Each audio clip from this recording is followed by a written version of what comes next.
Olá, tudo bem com vocês? O meu nome é César. É um imenso prazer contar com você aqui neste humilde canal. Eu lhe desejo desde já um bom dia, boa tarde e boa noite. Eu não sei em que momento você irá acessar este vídeo, mas receba desde já o meu cordial e sincero abraço. Então, nesta ocasião, vamos continuar o nosso assunto, né? No vídeo passado, eu havia falado sobre a parábola do rico e do Lázaro. Parábola ou história? Então, o vídeo está aqui no canal, né? A história do rico e do Lázaro, ou seja, a parábola do rico e do Lázaro, sob um novo vislumbre. Esse é o título do vídeo, então esse vídeo está aqui no canal. Se você quiser acessar o vídeo e dar uma conferida no vídeo, né, ver se você se agrada do conteúdo, fique à vontade, tá certo? O canal ele é pequeno, ele tem poucos vídeos, então não vai ser difícil você encontrar esse vídeo lá. O título do vídeo é A Parábola do Rico e do Lázaro sob um novo vislumbre. Então agora, nessa ocasião, nós agora vamos conversar sobre a parábola do trigo e do joio. Vamos discorrer um pouco, vamos fazer uma análise dessa parábola, né? Porque essa parábola, ela também é muito assim adotada pelo sistema religioso, né? Ela também, o sistema religioso sempre quando vai falar de algo também assim relacionado ao fim do mundo, né, que eles esperam, essa parábola também ela se faz muito presente nas homilias. Então eu proponho nesse vídeo trazer, né, uma visão dessa parábola sob o viés preterista, sobre a visão preterista. E para isso, de início, eu vou usar a Bíblia, usarei a Bíblia de Jerusalém, né? Essa Bíblia aqui está bem surrada. Vou usar a Bíblia de Jerusalém de início, porque ao longo do vídeo nós vamos fazer diversas comparações com outras versões da Bíblia e vamos ver aí a que conclusão podemos chegar acerca dessa parábola, certo? Vamos ver a quem Jesus estava se referindo, né? Uma vez que ele é o emissor dessa fala, é ele quem narra a parábola, então vamos ver a quem seria esse público-alvo ao qual esta parábola estava destinada.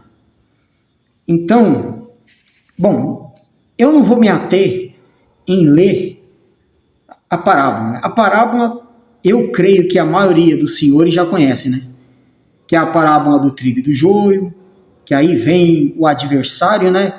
Espalha o joio no campo, e aí o joio cresce junto com o trigo, né? E aí no final, o trigo é recolhido no celeiro e o joio é queimado. Essa é a parábola. Mas nós vamos fazer uma análise da explicação dessa parábola. Então nós vamos nos deter aí. A explicação dessa parábola será então o tema desse vídeo.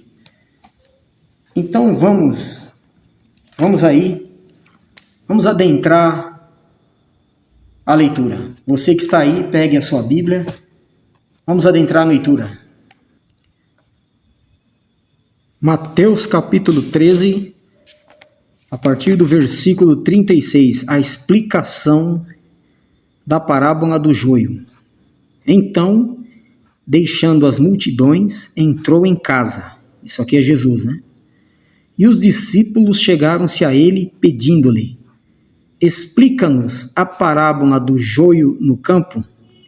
Ele respondeu: o que semeia a boa semente é o Filho do Homem. O campo é o mundo. A boa semente são as pessoas do reino. O joio são as pessoas do maligno. O inimigo que o semeou é o diabo. A colheita é o fim do mundo. Os ceifadores são os anjos. Da mesma forma que se junta o joio e se queima no fogo, assim será no fim do mundo.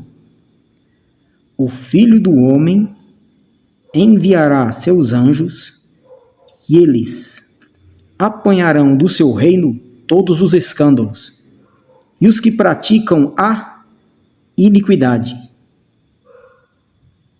Era isso? Deixa eu dar o foco aqui. Isso. E os lançarão na fornalha ardente. Ali haverá choro e ranger de dentes. Então os justos brilharão como o sol no reino de seu Pai. Quem tem ouvidos, ouça. Então, esta é a parábola. Então, aqui nessa parábola, me diz que a separação, entre o trigo e o joio, ela haveria de ocorrer no fim do mundo. Isso durante a vinda do Filho do Homem. Quando o Filho do Homem viesse, ele enviaria os seus anjos e aí ocorreria a separação de trigo e joio. Mas agora, nesse momento, vamos nos ater a essa expressão aqui, o fim do mundo.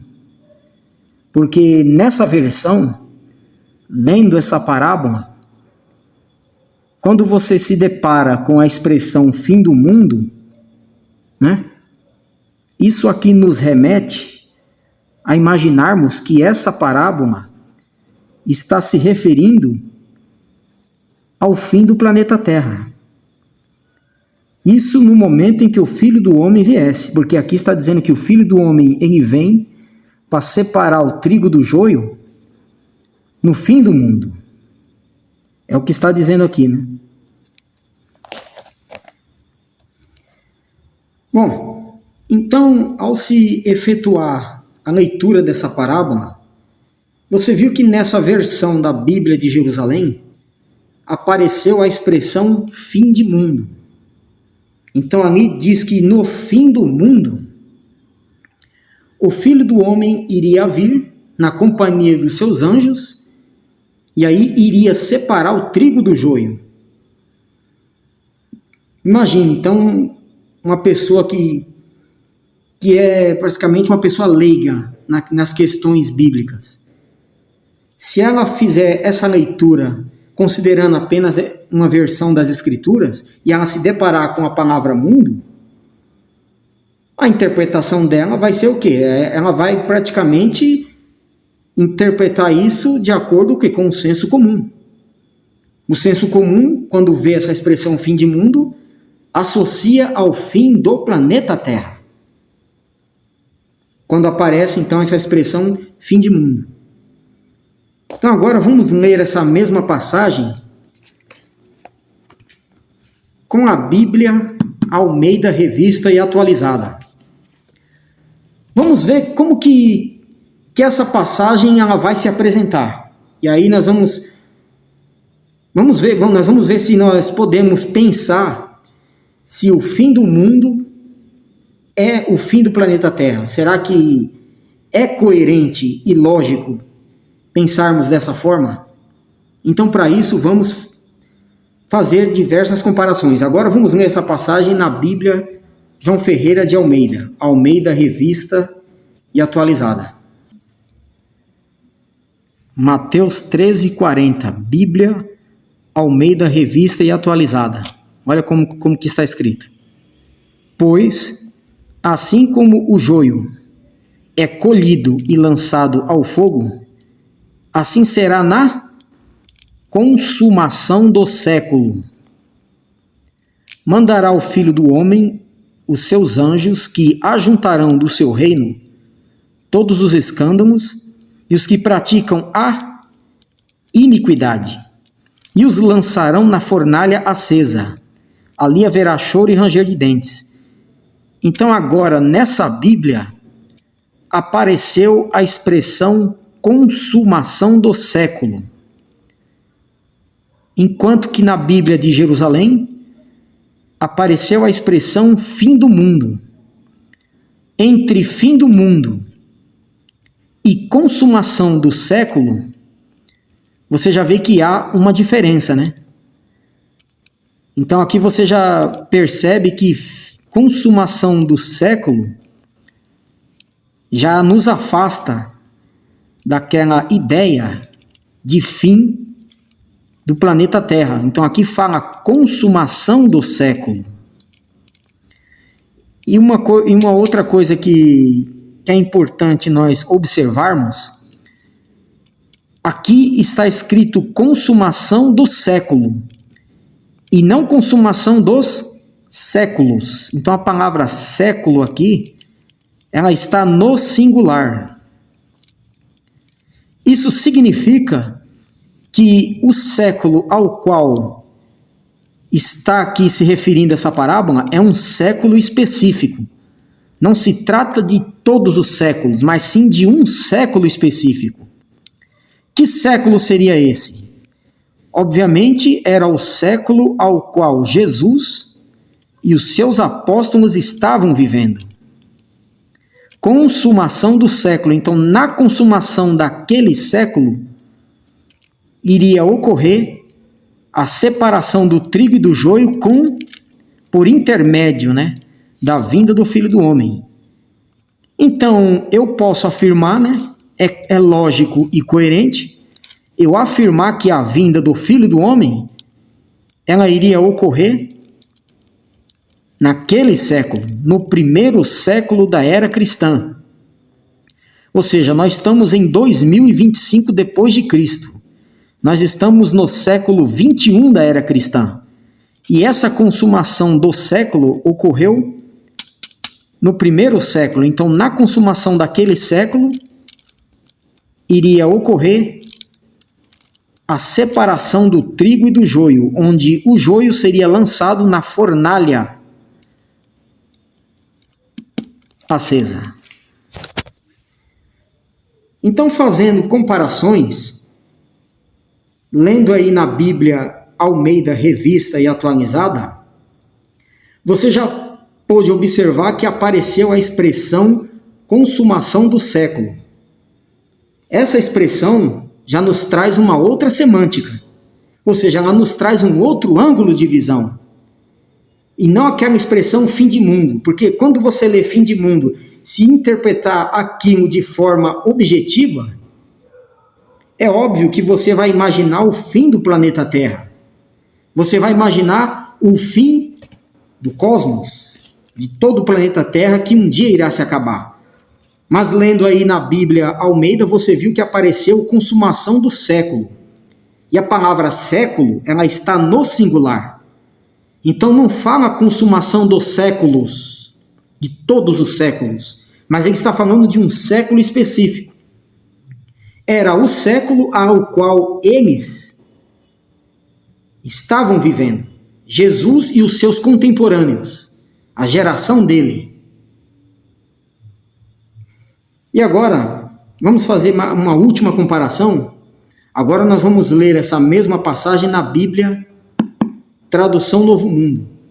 A Bíblia tão usada pelos testemunhas de Jeová. Vamos ler essa mesma passagem de Mateus nessa Bíblia. Vamos ver como que essa passagem ela vai se apresentar. Vamos ver de que maneira isso está registrado aqui. Mateus 13:40, na Bíblia, tradução Novo Mundo. Portanto, assim como o joio é reunido e queimado no fogo, assim será na terminação do sistema de coisas. O Filho do Homem enviará os seus anjos e estes reunirão dentre o seu reino todas as coisas que causam tropeço e os que fazem o que é contra a lei, e os lançarão na fornalha ardente. Ali haverá seu choro e o seu ranger dos seus dentes. Olha só a expressão que aparece nessa Bíblia. Aqui está dizendo na terminação do sistema de coisas. Na Bíblia Almeida apareceu consumação do século. Aqui está a expressão sistema de coisas. Então, isso aqui vai nos distanciando cada vez mais da ideia de fim de mundo, né? Conforme estava na Bíblia de Jerusalém. Sistema de coisas. O que seria esse sistema de coisas?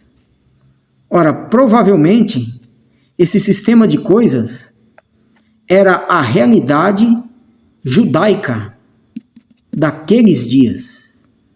Os judeus estavam vivendo debaixo desse sistema de coisas.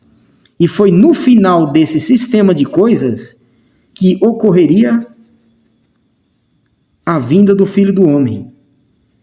Esse sistema de coisas que aqui se apresenta é, sem dúvida nenhuma, a lei de Moisés, com todos os seus rituais, todos os seus sacrifícios, todos os seus holocaustos e todos os seus dias de guarda. Festa das cabanas, festa da lua nova, né? Tudo aquilo, os rituais da lei. Então, esse sistema de coisas ao qual os judeus estavam inseridos naqueles dias, naquele século, era a lei de Moisés. Então, no fim, na terminação desse sistema de coisas, o Filho do Homem iria vir com os seus anjos e ele iria separar o trigo do joio. Então vocês observaram bem o quão importante é fazer comparações entre diversas versões das Escrituras?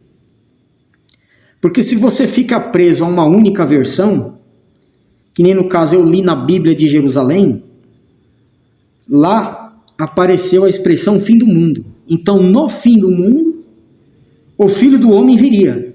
Ora, se eu não fizesse essas comparações e ficasse só presa naquela versão fim do mundo, eu ia ficar com a minha mente o quê? Eu ia cair naquele senso comum. Então eu iria imaginar que o fim do mundo seria algo relacionado ao fim do planeta Terra.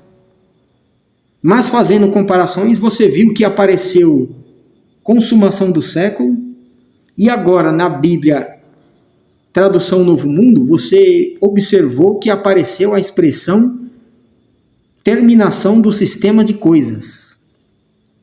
Esse sistema de coisas é, sem dúvida, as 613 ordenanças de Moisés. Então, tudo aquilo, todas as atividades da lei, todos aqueles ritos cerimoniais, holocaustos, né? Aquelas festas anuais que os judeus faziam, aquilo era o sistema de coisas ao qual o povo judeu estava inserido. Então, agora, qual é a conclusão que nós podemos chegar, então, depois de observarmos isso? A conclusão é, essa parábola, ela já não vigora mais nos dias de hoje.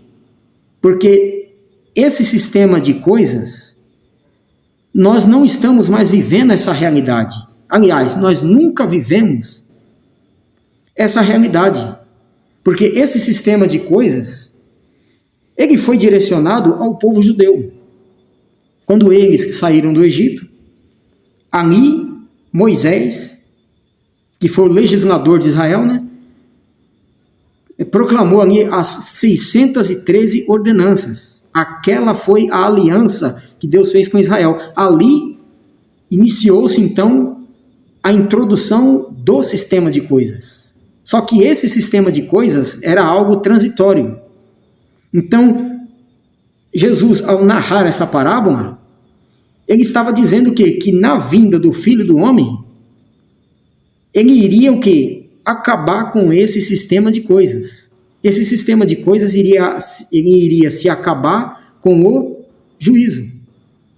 Trigo iria ser o quê? Guardado no celeiro.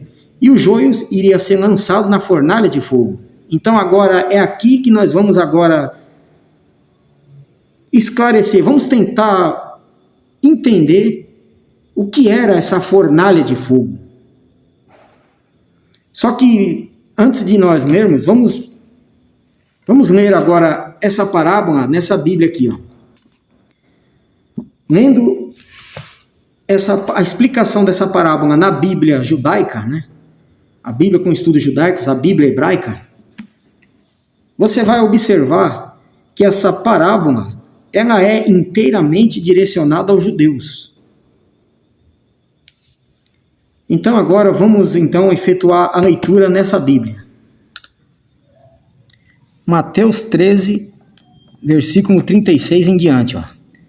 Então Yeshua despediu as multidões e entrou em casa. E chegaram-se a ele seus discípulos, dizendo: explica-nos a ilustração do joio do campo. E respondendo ele, disse-lhes: o que semeia a boa semente é o Filho do Homem. O campo é o mundo. A boa semente são os filhos do reino. Aqui está mal chute, né? Mas o joio são os filhos do malévolo.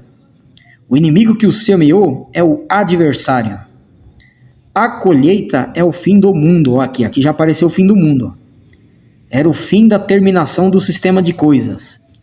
A consumação do século. Os ceifeiros são os mensageiros. Pois assim como o joio é ajuntado e queimado no fogo, assim será no fim do mundo. Na terminação do sistema de coisas, né? O Filho do Homem enviará os seus mensageiros, e eles recolherão do seu reino tudo que causa escândalo, e os que rejeitam a Torá, e os lançarão na fornalha de fogo. Ali, na fornalha de fogo, né, terá o choro e ranger de dentes. Olha só, todos aqueles que rejeitaram o quê? A Torá. Todos aqueles que rejeitaram a lei de Moisés.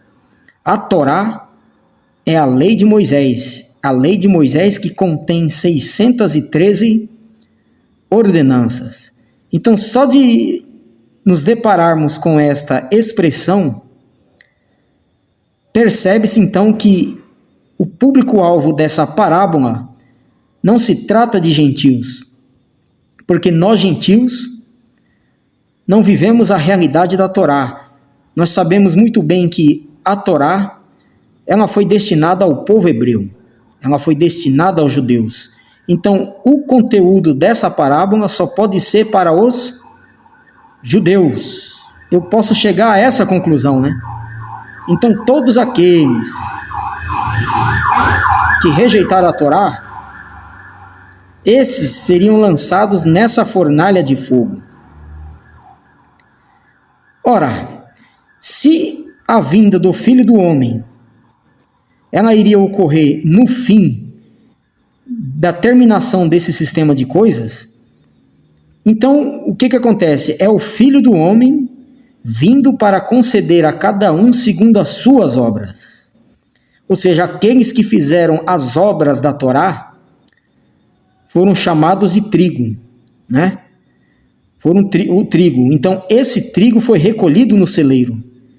Já o joio foi lançado nessa fornalha de fogo. Essa fornalha de fogo não é algo literal, não é uma fornalha gigante, né, que existe, não. Se o assunto aqui é judaico, essa fornalha de fogo só pode ser a cidade de Jerusalém. Porque a vinda do Filho do Homem foi justamente no fim da era mosaica. E a principal representatividade da lei de Moisés era o templo em Jerusalém. Então, o Filho do Homem foi aquele que acendeu a fornalha de fogo. A fornalha de fogo foi Jerusalém no ano 70, quando ela foi totalmente tomada pelo incêndio ocasionado pelas legiões romanas. Então, esse Filho do Homem que está aqui, ele representa Tito Flávio. Foi Tito Flávio que acendeu essa fornalha de fogo. Foi Tito Flávio que botou fogo em Jerusalém. Então, todos aqueles que rejeitaram a Torá foram lançados nessa fornalha, lançados metaforicamente, ou seja, pereceram na destruição de Jerusalém. A destruição de Jerusalém foi um dia de choro e ranger de dentes para os judeus. Então está aí, gente. A conclusão, então, que nós podemos chegar é que a vinda do Filho do Homem, ela iria ocorrer na terminação do sistema de coisas, ou seja, no fim da era mosaica, na consumação daquele século, iria ocorrer a separação do trigo e do joio. O trigo foi guardado no celeiro, ou seja, foram aqueles que escaparam da fornalha de fogo. E o joio foi lançado na fornalha. Essa fornalha é óbvio, né? Ela é uma metáfora para a destruição de Jerusalém. A fornalha de fogo foi Jerusalém. E olha só que interessante, uma coisa que eu observei. Na parábola do rico e do Lázaro, no vídeo passado ali, não diz que o rico ele estava no inferno? E ele estava lá por quê? Todos aqueles que não ouvissem Moisés e os profetas iriam parar naquele inferno. E aqui na parábola do trigo e do joio, você vê que a situação, ela é o quê? Ela se repete, ela é semelhante. Porque aqueles que rejeitaram a Torá, aqueles que rejeitaram a lei de Moisés, foram lançados nessa fornalha de fogo. Essa fornalha de fogo, ela na parábola do rico e do Lázaro, ela aparece como sendo o inferno, metaforicamente, né? Mas essa fornalha de fogo, ela é uma representação de Jerusalém tomada pelas chamas em presença do Filho do Homem, ou seja, por ocasião da vinda do Filho do Homem com seus anjos, com as suas legiões, o Filho do Homem foi aquele que acendeu essa fornalha de fogo. E em meio a essa fornalha, o joio pereceu. Então, é esse aí o meu humilde e simples entendimento. Se você gostou do conteúdo do vídeo, deixa aí o like, deixa o joinha. Se você não compactua, se você não curtiu o conteúdo do vídeo ou não concorda,